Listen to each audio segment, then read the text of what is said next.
আল্লাহ রাসূল বলেছেন প্রত্যেকটা অভিভাবককে আল্লাহ রাখালের দায়িত্ব দিয়ে প্রেরণ করেছে, প্রত্যেকটা অভিভাবক। এখন হয়তো বলবেন হুজুর আমার তো গরু নাই, ছাগল নাই, আমি কিসের রাখালি করবো? আপনি চোখ বন্ধ করে দেখেন, আছে আপনার বাড়িতে 42 বছর একটা গাভী আছে, গাভীর বয়স হলো 42, আপনি ঈশান নামাজ পড়ে এসে দেখতেছেন আপনার ঘরের মধ্যে ওই ভারতের পূজার বাদ্য লোলো করে বাজতেছেন। কে রে? আমি মুসলমান, এখন আল্লাহ আকবার করে নামাজ পড়ে আসলাম, আর আমার ঘরের মধ্যে পূজার বাদ্য বাজে খান, যাই দেখেন আপনার গাভীর পুস্তকে স্টার বলসা দেখতেছেন। গাভী মানে আপনার বউ, গাভী মানে কি? এখন আপনার বলেন মুসলমানের ঘরে হিন্দুদের পূজার বাদ্য বাজে আর বড় ভাষায় খিচুড়ি মাংস হয়, আপনি কি মনে করতেছেন? আপনার বউকে কিছু বলার দরকার আছে না? নাই। আপনার একটা 22 বছরের আইডিয়া আছে, আইডিয়ার বয়স হলো 22, এই আইডিয়া মানে আপনার বেটা বেটা সারাদিন ঘরে কি এক মোবাইল বাজে ভাই, সেই কি এক মোবাইল পাচ্ছে। আমি দেখছি এখনকার ছেলেরা কিন্তু হাই স্কুলের ফিল্ডার খেলে না, প্রাইমারি ফিল্ডে খেলে না, কিন্তু ছেলেরা খেলাধুলা বাদ ছিল নাকি?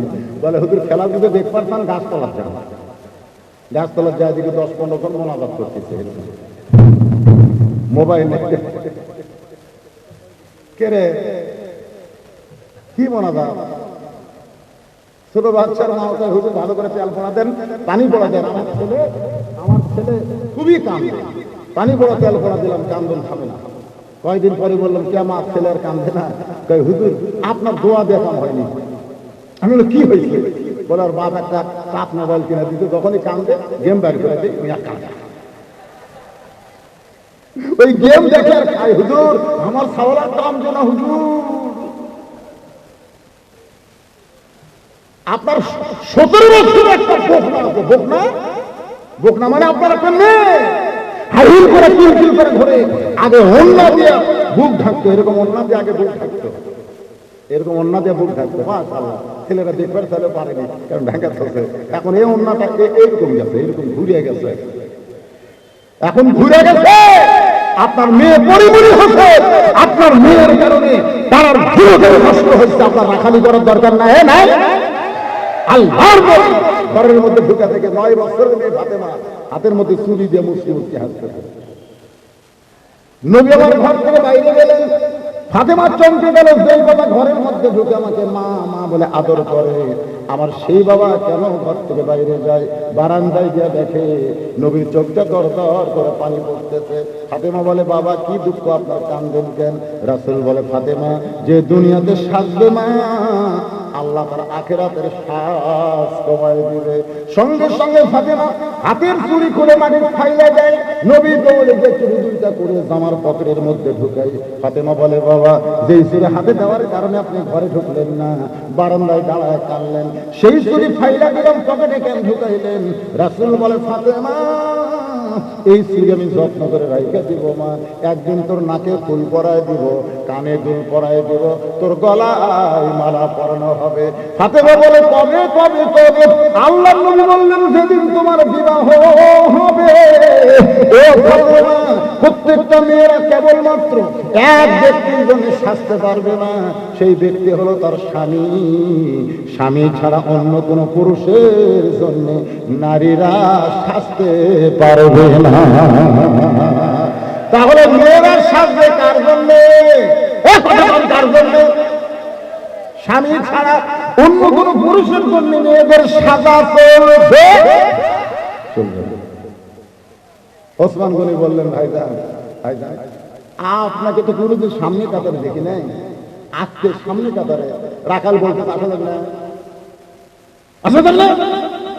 ওসমান আচ্ছা গরম লোক, মানে কোনোদিন দেখিনি তো তাই বলতে, বলে আমার ঠেকা পড়তে সামনে আসা, আমি বারান্দার নামাজ পড়িবে আজকে সামনে একটু খেলে দেখার জন্য, দেখা হয়ে আমার ঠেকাও পড়েনি এই জায়গা থেকে আসা। ওসমান গনি বলতেছে আপনি সামনে তাহলে কি জন্য যাচ্ছেন? দেখার জন্য। আপনার দেখা হবে না মানে খুব ভালো আছে। ওসমান গনি বলতেছে আপনি কি ভাই, আমি আজ কয়েক বছর হলো সামনে কারো নামাজ পড়তেছি, এখন পর্যন্ত আমি দেখতে পাই।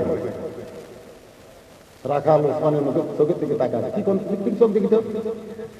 কি কইলেন আপনি? কয়েক বছর নামাজ পড়তেছি, এখন পর্যন্ত দেখতে পাই নাই।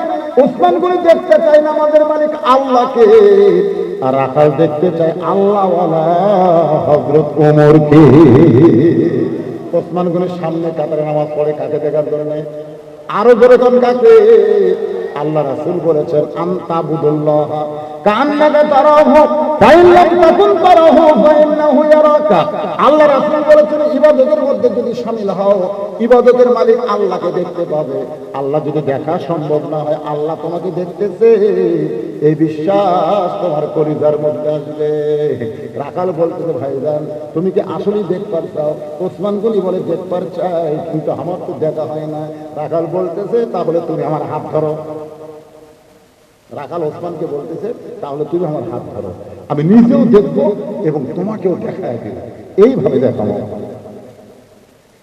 ওসমান গনির চোখে পানি আসতেছে, রাখালের হাতটা ধরে বলতেছে ইয়া আইয়ুহাল্লাযীনা আমানুত্তাকুল্লাহা ওয়া কুনু মা'আস সাদিকিন। এই ছেলে বসো ভাই, বসো বসো বসো। তুই কি সিজার করে নাকি? বসো বসো না। এখনকার সিজার করার বাচ্চারা এরা অধৈর্য হয়, কারণ এরা হওয়ার আগেই হবে, বুঝছেন না? আমি কিন্তু খুব গবেষণা করে দেখেছি ডাক্তারের বউ কোনোদিন সিজার হয় না। আমার এলাকার যে ঘরে ডাক্তার আছে একটা ডাক্তারের বউ সিজার করে না। আমি কইলাম কে ভাই আপনি কি বউ সিজার করে না কেন? সিজার করলে বহু ক্ষতি হুজুর, নরমালি বাচ্চা হওয়া মায়ের খুবই ভোগায়। এই জন্য আমার এলাকার ডাক্তারের বউ সিজার করে না। আমার এলাকার কোনো মৌলবীর বাড়িতে মিলাদ হয় না ভাই, একটা মৌলবীর বাড়ি মিলাদ হওয়া দেখিনি। এরা মিলাদ পড়ায় কিন্তু পড়ে না, নিজের বাড়ি হয়। আমার এলাকার কোন পীরের বউ পীরের হাতে মুরিদ হয়নি, একটা পীরের বউ পীরের হাতে মুরিদ হয়নি। যদি বলা হয় মুরিদ হও না কেন, আমার স্বামী হচ্ছে 1 নম্বর লুচ্চা, মুরিদের বইয়ের দিকে তাকা তাকা ওই শালার হাতে মুরিদ হম। তাহলে কি বুঝতেছেন? ডাক্তারের বউ কি হয় না? সিজার হয় না। মৌলবীর বাড়িতে কি হয় না? মিলাদ হয় না। আর পীরের বউ পীরের হাতে মুরিদ হয় না। অথচ আমাদের নবীর হাতে সর্বোত্তম মা খাদিজা ঈমান গ্রহণ করতে ধরে কথা ঠিক কিনা? এই জন্য ধরবার যদি সব খালি নবী ধরো, এছাড়া অন্য কাউকে ধরা চলবে না, কারো চরিত্রের গ্যারান্টি নেই।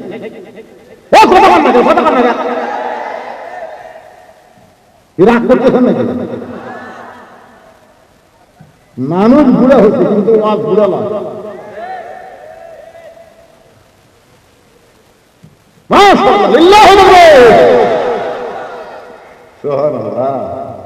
এবারে বসে বসে দেয় তোমার শেষ হয়ে বাবা মজা আসতেছে। এখন ওসমান বলে হাতটা ধরে আছে কার?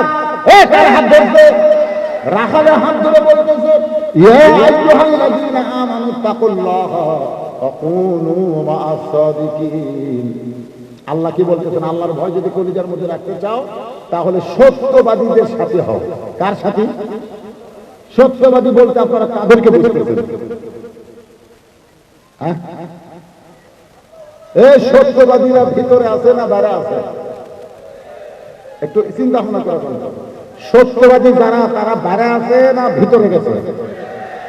আবু হানিফা সত্যবাদী, ইমাম মালিক সত্যবাদী, ইমাম শাফি সত্যবাদী, মুতাওয়াজ্জিহ আল-কাসানি সত্যবাদী, আল্লামা সাঈদী সত্যবাদী, আমির হামজা সত্যবাদী, মামুনুল হক সত্যবাদী, বদরুল রশিদ আমি হলাম চেষ্টা।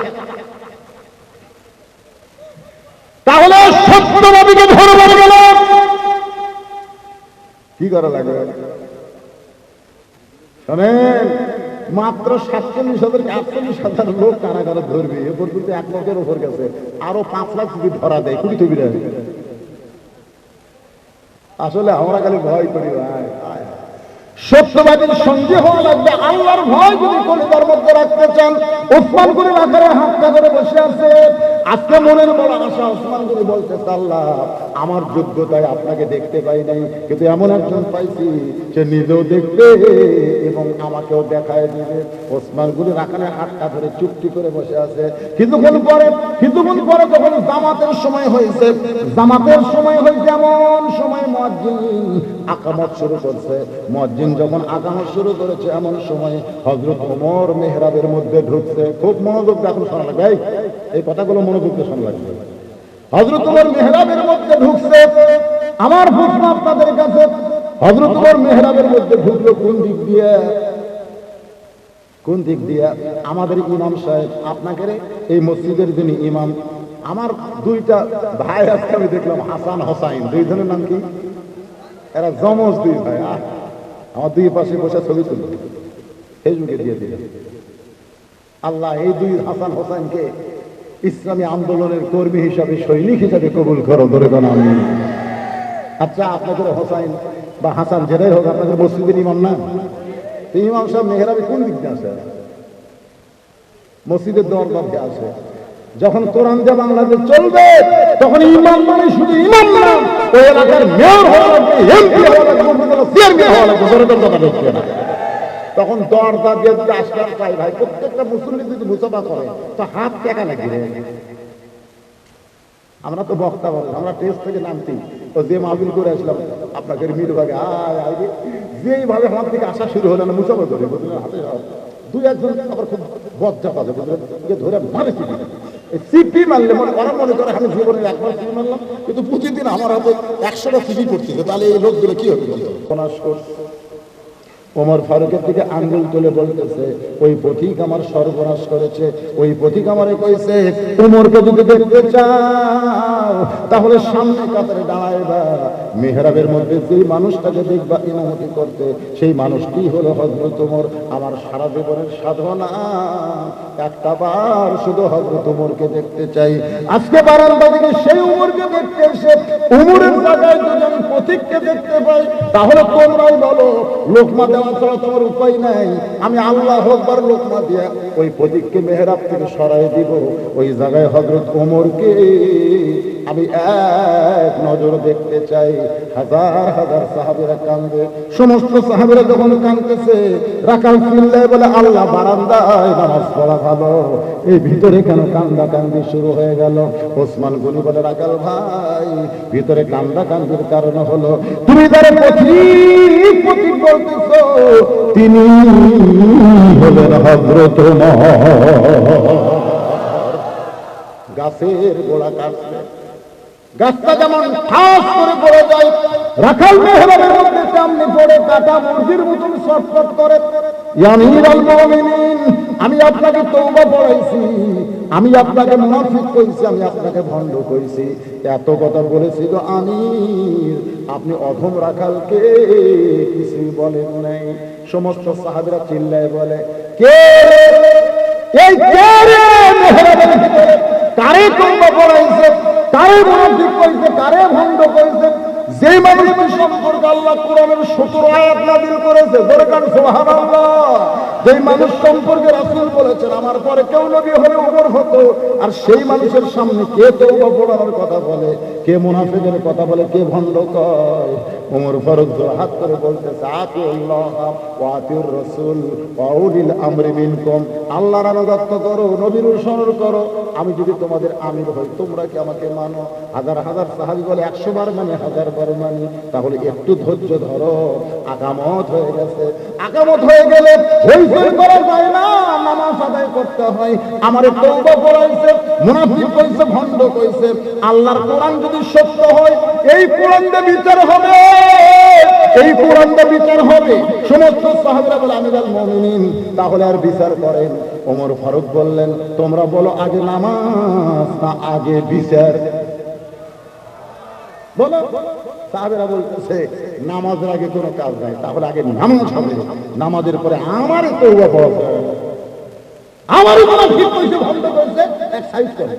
সুবহানাল্লাহ। প্রত্যেকটা সাহাবী মনে মনে ভাবতেছে বিচারটা আগে হলেই ভালো হতো, কিন্তু ঈমান বলতেছে আগে নামাজ।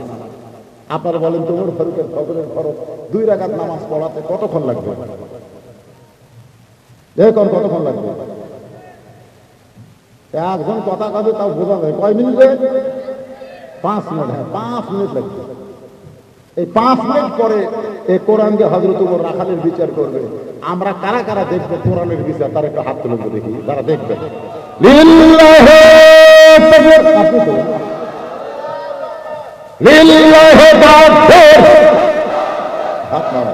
কয় মিনিট পর যদি আপনি বিচার না দেখে কেউ ওঠেন, লিমা তাকুলু মালা তাফালুন, এই কোরআনের বিচার না দেখে হাত তোলার পরে তারা উঠে বাড়ির দিকে যাবি, এরা হলো টাটকা মুনাফিক। ধরে তখন কি মুনাফিক? টাটকা।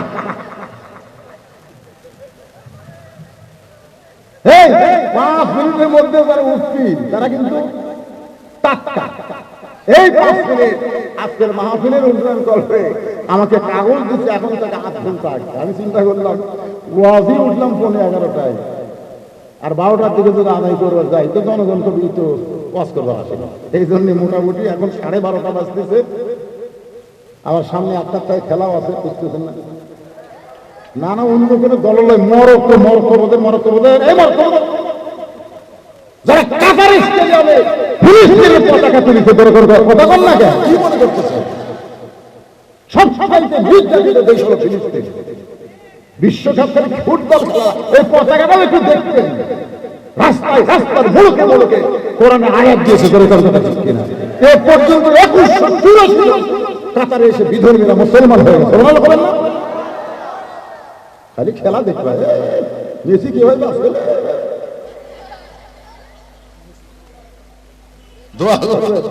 দোয়া তো মারা যায় না, কিন্তু মরক্কো জিতলে আমাদের একটা নাম হবে। কথা কন না কেন? জীবনে মুসলমান তো বিশ্বকাপ ফাইনালে যায়নি, এইবার যদি যায় তো মাত্র 5 মিনিট। এটা কিসের জন্য আদায় করি? গোরস্থান না মসজিদ না কবর? মসজিদের 5 মিনিট পরে বিচার হবে। ফজর নামাজ হচ্ছে, 5 মিনিট লাগে।